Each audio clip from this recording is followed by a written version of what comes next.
Influencer. Influencer মানে কি? Influencer কথাটার অর্থ কি?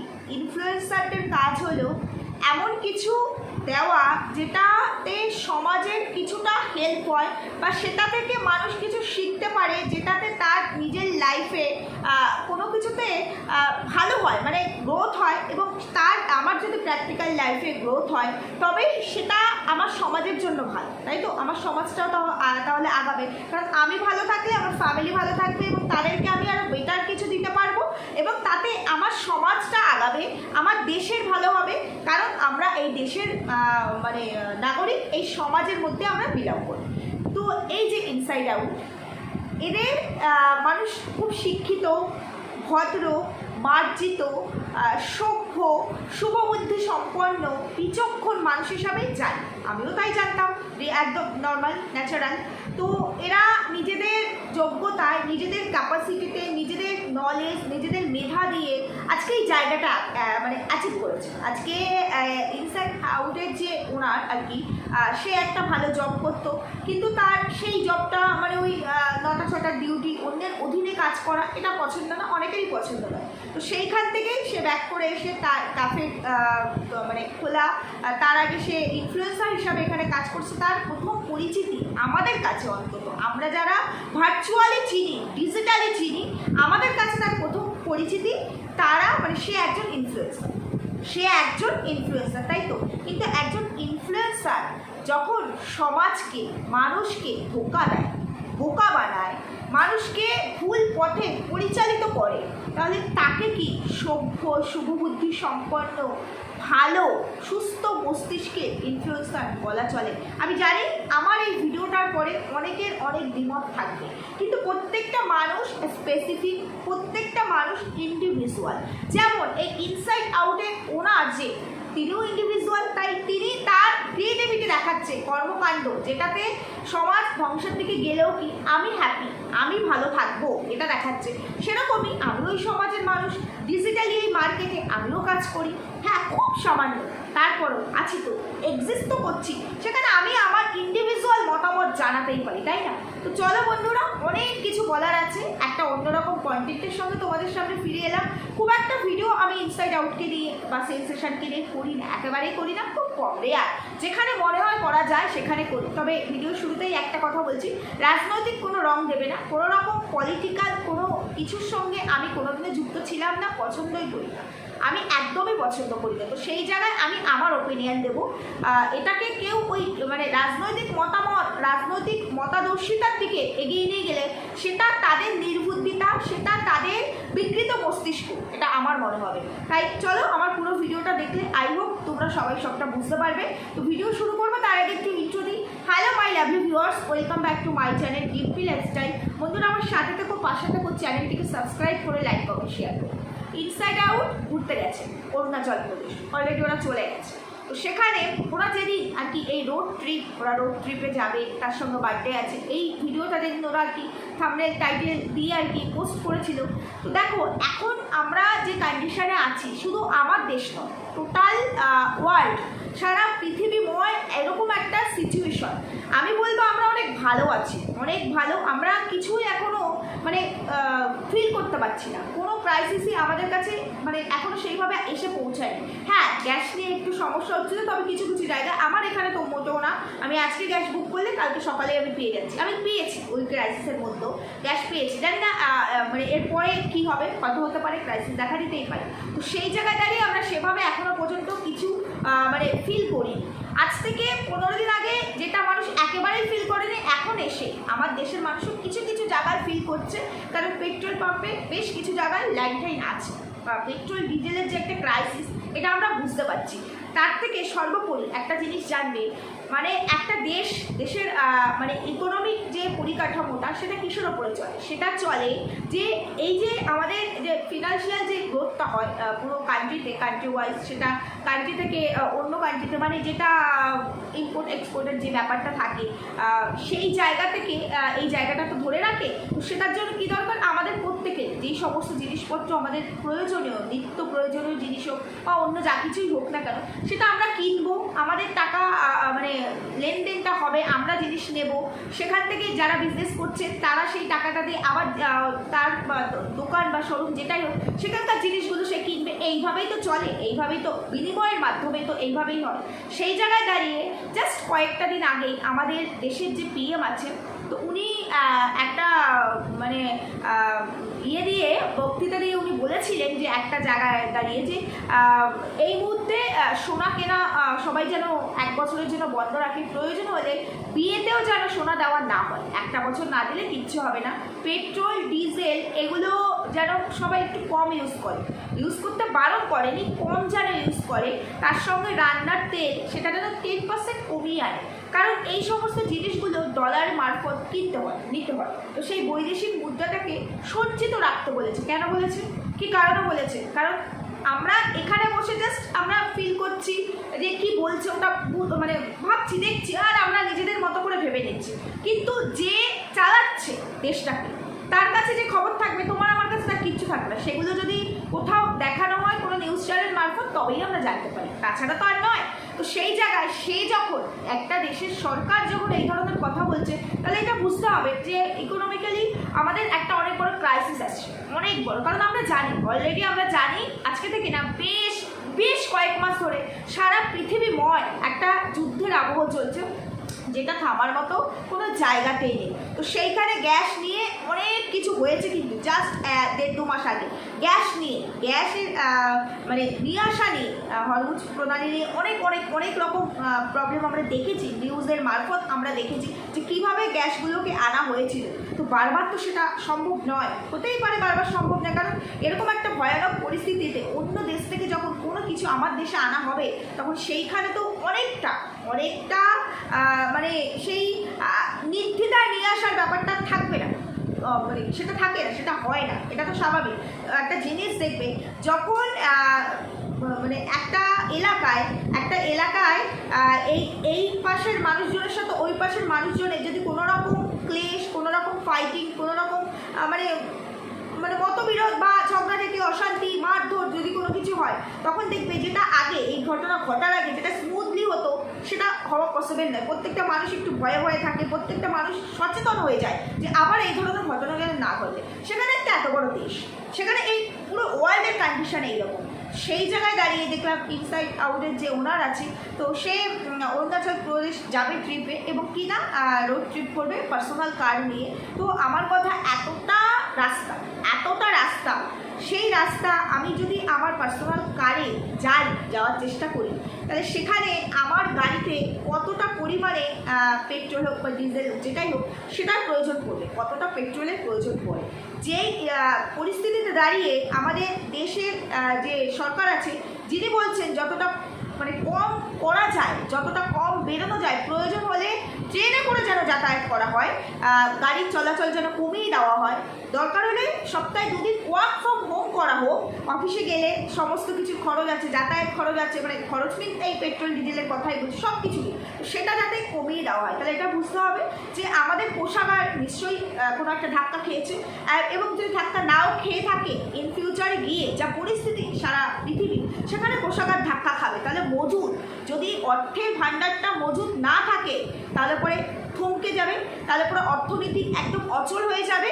যেখানে একটা দেশ আরেকটা দেশের সঙ্গে যে নর্মাল প্রসেসে যে বিনিময় যেটা হয়, মানে এই দেশ থেকে এই জিনিসটা আসবে, আমার দেশ থেকে ওই জিনিসটা যাবে, যেটা ইম্পোর্ট এক্সপোর্ট হয়, সেটাই যদি কোনো রকমভাবে বাধা প্রাপ্ত হয়, তাহলে পরে এমনিতেই অর্থনীতি সেইভাবে চলতে পারে না, অনেকটা ধাক্কা খায়। কিন্তু আমাদের একটা এত বড় দেশ হয়, অত একটা এফেক্ট হয় না। কিন্তু যদি আমাদের কোষাগার আটকে যায়, থেমে যায়, কারণ সবটা তো ওইভাবে হয় না, এটা তো 2-4 দিনের ব্যাপার না, তাহলে মানে ক্ষতিটা কার হবে? ক্ষতিটা হবে তোমার আমার মতো সাধারণ মানুষের। যে আজকে বলছে যে সরকার আর কি, যে পিএম বলছে, তার কতটা ক্ষতি হবে আমি জানি না, সে কন্ট্রোল করছে, ডেফিনেটলি তার ক্ষতি হবে, অনেক কিছুই হতে পারে, কিন্তু তার থেকে অনেক গুণ বেশি ক্ষতি হবে তোমার আমার মতো মানুষের।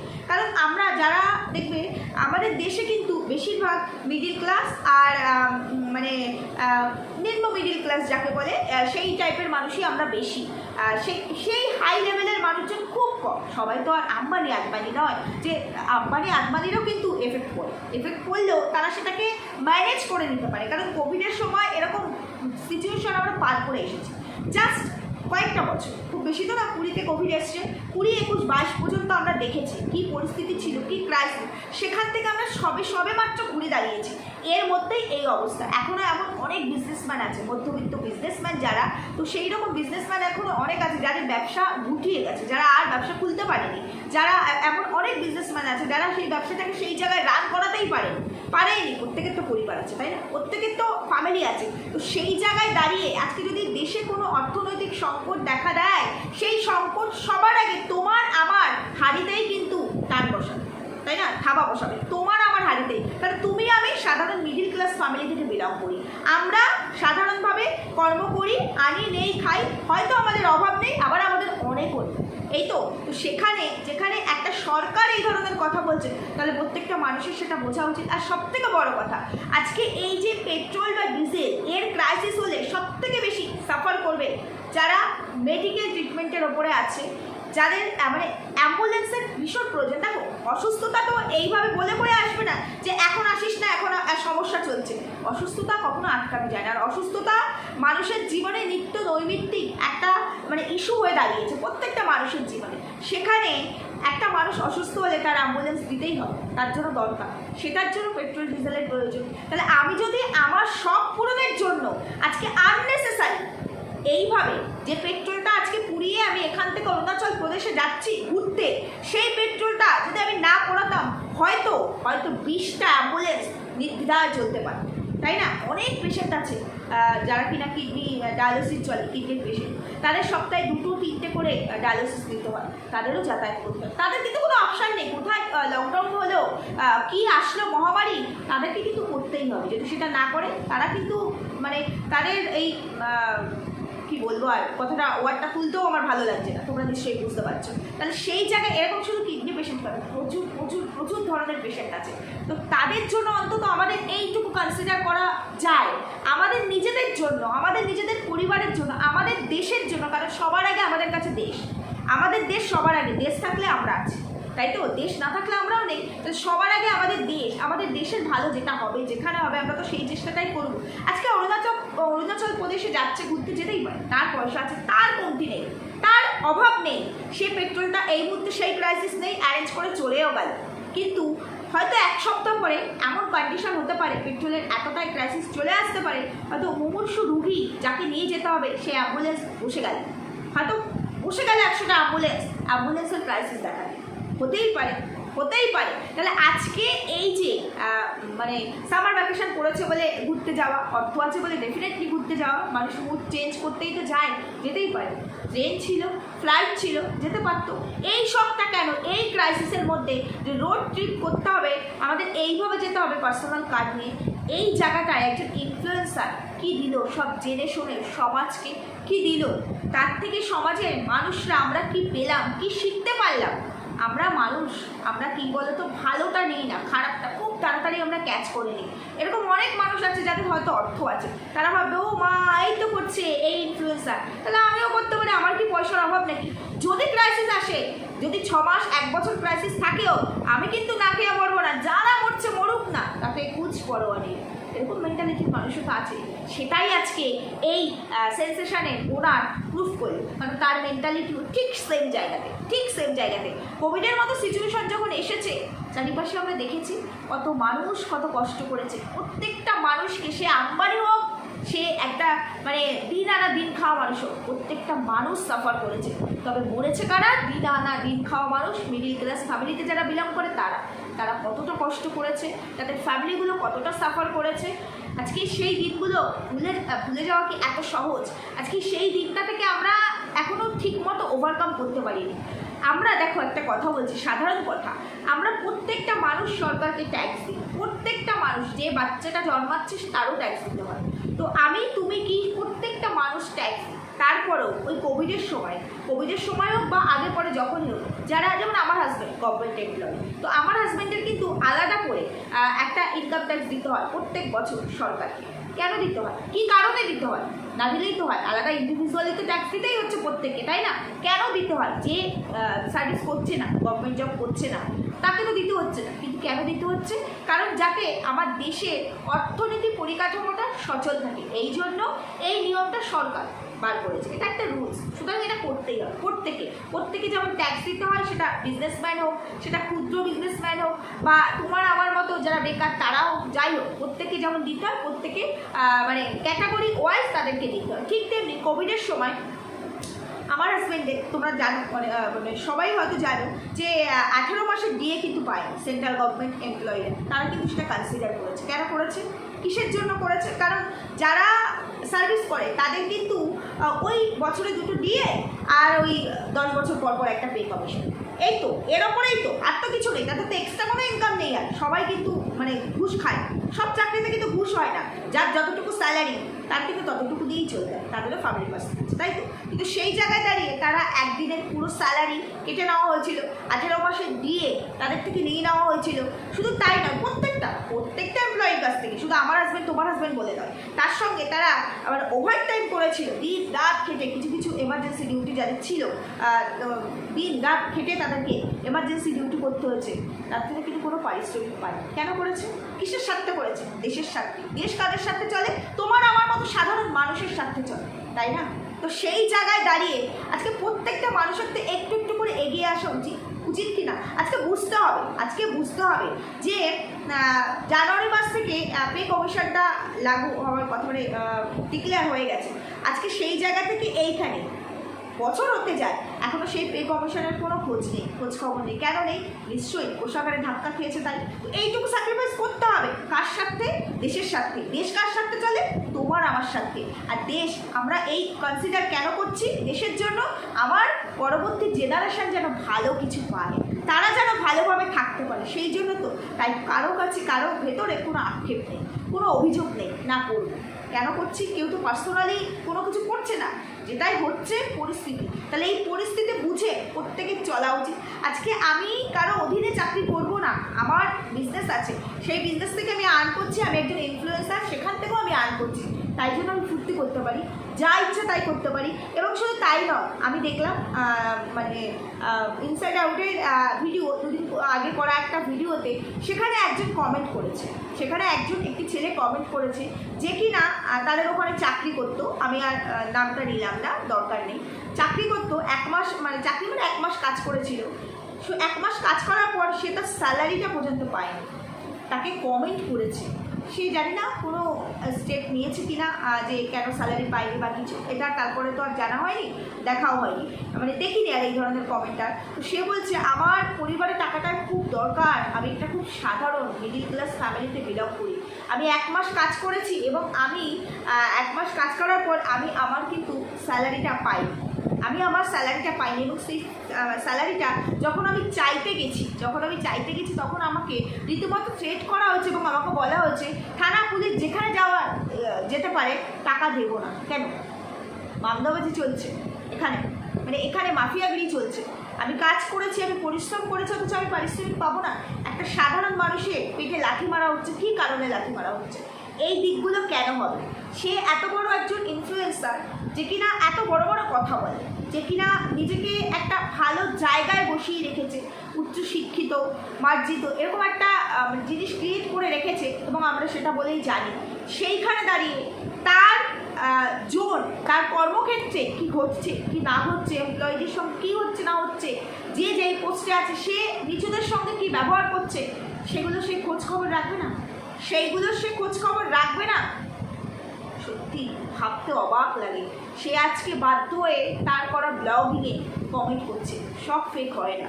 কিছুদিন আগে, কয়েক মাস আগে এফবিতে দেখেছিলাম, তার সঙ্গেই কাজ করতে একজন ফুটপাতে, তারপরে সেটাকে তড়িঘড়ি সেখান থেকে, মানে এটা অন ক্যামেরা আসার পর তারপর তার কাছে যাওয়া, তার আগে খোঁজ খবর নেওয়ার প্রয়োজনও মনে করি, এবং তড়িঘড়ি কী করে সেটাকে ধামাচাপা দেওয়া হয়। মানুষ সব বোঝে, কন্ট্রোভার্সি এমনি হয় না। এদের ক্রিয়েটিভিটি, এদের অ্যাক্টিভিটিস, এদের বিহেভিয়ার, এদের আপব্রিঙ্গিং, এগুলোই এদেরকে কন্ট্রোভার্সির জায়গায় নিয়ে আসে, বুঝতে পেরেছো? নচেত এদের নিয়ে কন্ট্রোভার্সি করার প্রয়োজনই পড়ে না, এদের কেন, কাউকে নিয়েই পড়ে না। কিন্তু এত বড় মানুষ, শিক্ষিত মানুষের কাছ থেকে আমরা ভালোটাই আশা করি, শিক্ষিত কালচারাল মানুষের কাছ থেকে আমরা ভালোটা আশা করি, সমাজে কিছু উন্নতি হবে সেটা আশা করি। সমাজের উন্নতি মানে এই নয় যে সমাজ সেবা করতে হবে, সবাই সেটা করতে পারে না, সবার সেই মন থাকে না, কিন্তু এদের কাছ থেকে ভালোটা সমাজ পাবে এটা তো আশা করি। একজন শিক্ষিত, উচ্চশিক্ষিত মানুষ, একজন ভদ্র পরিবারের মানুষ, এত সুন্দর একটা ফ্যামিলিতে বিলং করে, যেটা আমরা জেনে এসেছি, এত ভালো কালচার, এত ভালো ম্যানার্স, সবটাই আমরা জেনে এসেছি। সেখান থেকে আমরা যদি জানতে পারি তার এই রূপটা, যেখানে তার কর্মে জায়গাটা, যেই জোনে সে তার কাজকর্ম চলে, সেই জায়গায় এমপ্লয়িরা স্যালারি নাকি পায় না, যেখানে তার অর্থের এত প্রয়োজন। সে একজন ইনফ্লুয়েন্সার হয়ে কোথায় মানুষকে মোটিভেট করবে খারাপ কাজ থেকে দূরে থাকার জন্য, কোথায় বলবে এরকম দেশের অর্থনীতির ক্রাইসিসের সময়, সারা ওয়ার্ল্ড যখন কাঁপছে, এইরকম ক্রাইসিসের সময় সবাইকে এক হয়ে কী করে দেশের জন্য একটু হলেও স্যাক্রিফাইস করতে হবে সেটা বলবে, সেটা না করে এত বড় ইনফ্লুয়েন্সার নিজের ফুর্তির দিকটাই বেছে নিল, যেখানে তার ফুর্তি, আমি কমেন্টগুলো দেখছিলাম, ওখানে অনেকেই আছে কিডনির পেশেন্ট, সে বলছিল আমার প্রতি মুহূর্তে আমার অ্যাম্বুলেন্সটা দরকার, আমার ঘোড়াটা দরকার। আজকে তার এই ফুর্তির জন্য হয়তো এমন হতে পারে অ্যাম্বুলেন্স আমি আমার যখন প্রয়োজন ক্রাইসিসে আমি পেলাম, কারণ পেট্রোলের হয়তো ক্রাইসিস দেখা যায়। সত্যি খুব খারাপ লাগে, কিন্তু এদের কিচ্ছু যায় আসে না। ঘুরতে যাওয়াটা ক্যান্সেল করতে বলি, ঘুরতে যা, তার ক্ষমতা আছে, তার ইচ্ছে হয়েছে, তাই বলে কি সে ঘুরতে যাবে না? ক্রাইসিস থাকবে বলে কি আমরা জীবনে কিছুই করবো না, না খেয়ে থাকবো? তো সেটা তো নয়, তো সে ঘুরতে যায়, ফ্লাইটে যেতে পারতো, অর্থের তো অভাব নেই। আজকে ফ্লাইটে গেলে যে খরচা হতো তার 5 গুণ খরচা হবে পার্সোনাল ড্রাইভ করে গেলে, পার্সোনাল কার নিয়ে গেলে। তার সঙ্গে রিক্সও একটা থেকে যায়, যাই হোক রিক্সের কথা আমি বলবো না, সেটা তারা নিশ্চয়ই প্রত্যেকে অ্যাডাল্ট ম্যাচুয়ার, তারা তাদেরটা বুঝেই করবে। কিন্তু আমার কথা হলো গিয়ে যে আজকে যেখানে আমি সবটা জানি, জেনেও যদি আমি অন্যায় করি, এটা তো ক্রাইম করা বলে, তাই না? আজকে একজন ইনফ্লুয়েন্সারের কাছ থেকে ওপেন প্ল্যাটফর্মে ওপেনলি ক্যামেরা অন করে, যদি আজকে ক্যামেরা অফ করে করতো কোনো বলার জায়গায় ছিল, ক্যামেরা অন করে এই ধরনের জিনিস এক্সপেক্ট করি না, কেউ করে না। করে কি এই ধরনের জিনিস এক্সপেক্ট? যদি ঘুরতে যাওয়ারই হতো, যেত, ঘুরতে যা, ট্রেনে যেতে পারতো, ট্রেনে না যায়, ফ্লাইটে যেতে পারতো, কোথাও কেউ আটকাবে না। কিন্তু না, এটাই করতে হবে যেটা তার শখ, যেটা তার শখ পূরণ করতে হবে, যেটাতে সে স্যাটিসফাইড হবে সেটা করতে হবে। তাতে যদি 5 জনের ক্ষতি হয়, কুছ পরোয়া নেই। যাক, এটুকুই আমার বলার ছিল, এর থেকে বেশি কিছু আমার বলার নেই। বলার তো অনেক কিছুই থাকে, ভিডিও ধরে অনেক কিছুই বলা যায়, কিন্তু সব কিছু নিয়ে আবার সমালোচনা হয় না বলে আমি মনে করি। তাই জন্য আমি যতটুকু আমার বলার মতো মনে হলো, যেখানে আমি দেখলাম যে সত্যি এই জায়গাটা খুব অন্যায়, ভুল নয়, অন্যায়, সেটুকু নিয়ে আমি যখন একজন ক্রিয়েটার এবং কন্ট্রোভার্সি ক্রিয়েটার, আমার বলাটা উচিত, তাই সেই জায়গায় বললাম। তো ঠিক বললাম না ভুল বললাম জানিও। সুস্থ থেকো, ভালো থেকো, দেখা হচ্ছে পরবর্তী ভিডিওতে।